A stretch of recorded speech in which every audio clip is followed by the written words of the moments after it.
Big pass பிரபலம் மாயா கிருஷ்ணனோட சகோதரியும் பிரபல பின்னணி பாடகியுமான ஸ்வாகதா கிருஷ்ணன் தமிழ் சினிமாவையே உழுக்கிற ஒரு மிகப்பெரிய உண்மையா உடைச்சிருக்காங்க.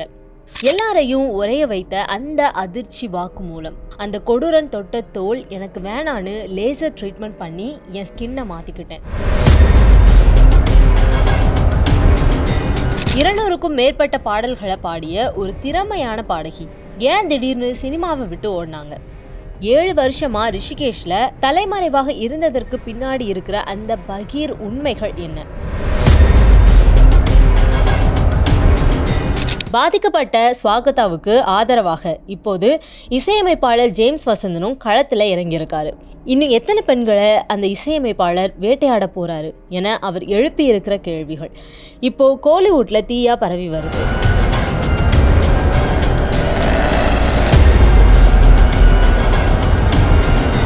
தமிழ் திரையுலகில் இஸ்பேட் ராஜா, இதயராணி, நோட்டா, காற்றின் மொழி என 200க்கும் மேற்பட்ட பாடல்களை பாடினவங்க ஸ்வாகதா கிருஷ்ணன். கடந்த 7 ஆண்டுகளாக திரைத்துறையை விட்டு விலகி ரிஷிகேஷ்ல வசித்து வர்ற இவர் சமீபத்தில் அளித்த ஒரு பேட்டி ஒட்டுமொத்த கோலிவுட்டையும் அதிர வச்சிருக்கு.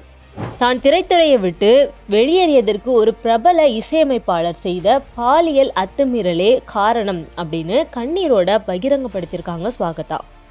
அந்த பேட்டியில் ஸ்வாகதா சொல்லும்போது, நிறைய பாடல்கள் பாடியும் எனக்கு சரியான ஊதியம் வழங்கப்படலை. மாறாக ஒரு பிரபல இசையமைப்பாளர் என்கிட்ட லட்சக்கணக்கில் பணம் வாங்கிக்கிட்டு ஏமாற்றினார். அது மட்டும் இல்லாமல் தனது ஸ்டூடியோவிலேயே வைத்து எனக்கு பாலியல் தொல்லை கொடுத்தாரு. அதை வீடியோ எடுத்து வச்சுக்கிட்டு வெளியே சொன்னால் சமூக வலைத்தளங்களில் பரப்பிடுவேன்னு மிரட்டினாரு அப்படின்னு தெரிவிச்சிருக்காங்க.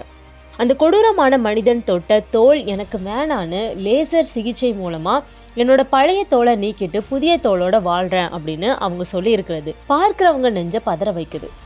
ஸ்வாகதா தன்னோட பேட்டியில் மற்றொரு முக்கியமான விஷயத்தையும் குறிப்பிட்டிருக்காங்க. அந்த இசையமைப்பாளர் யாரை குறிவைக்கிறாரு அப்படிங்கிற ஒரு பேட்டர்ன் அவர்கிட்ட இருக்குது.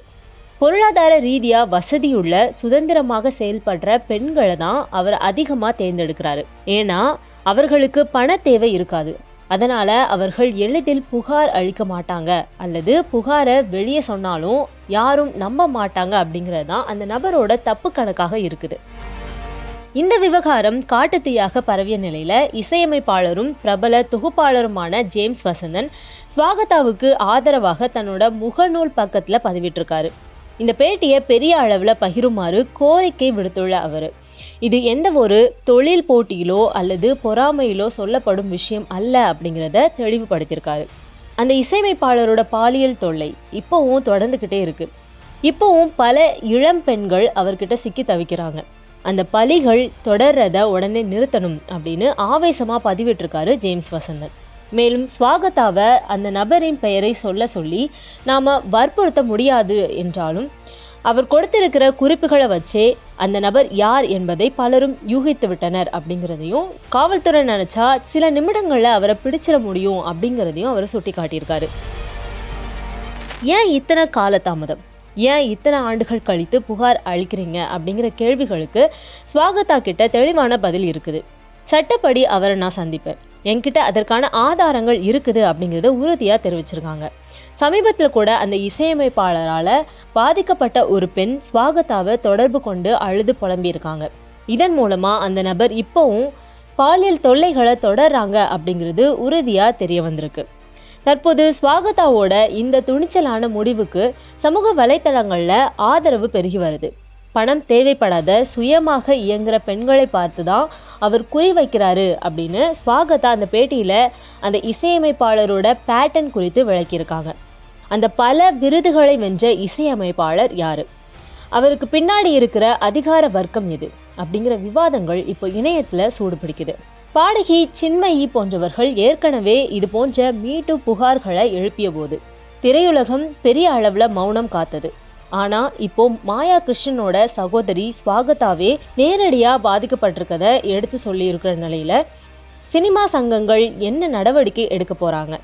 ஜேம்ஸ் வசந்தன் போன்ற ஒரு சிலரே வெளிப்படையாக குரல் கொடுத்திருக்கும் நிலையில் மற்ற முன்னணி கலைஞர்களும் இதற்கு எதிர்வினை ஆற்றுவார்களா அப்படிங்கிறத நம்ம பொறுத்திருந்து தான் பார்க்கணும். சினிமா என்கிற கனவுலகத்திற்கு நுழையும் ஒவ்வொரு பெண்ணும் திறமையை மட்டும் மூலத்தனமாக நம்பி வராங்க. ஆனால் ஸ்வாகதா கிருஷ்ணன் பகிர்ந்திருக்கிற இந்த தகவல்கள் திரைக்கு பின்னாடி இருக்கிற கோர முகங்களை மீண்டும் ஒரு முறை காட்டியிருக்கு.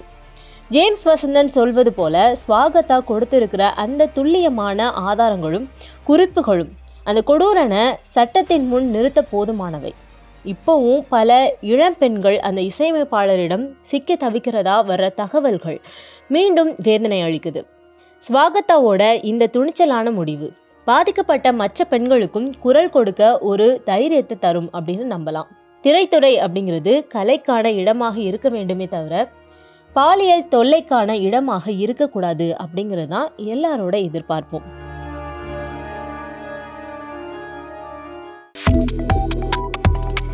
Subscribe to One India and never miss an update.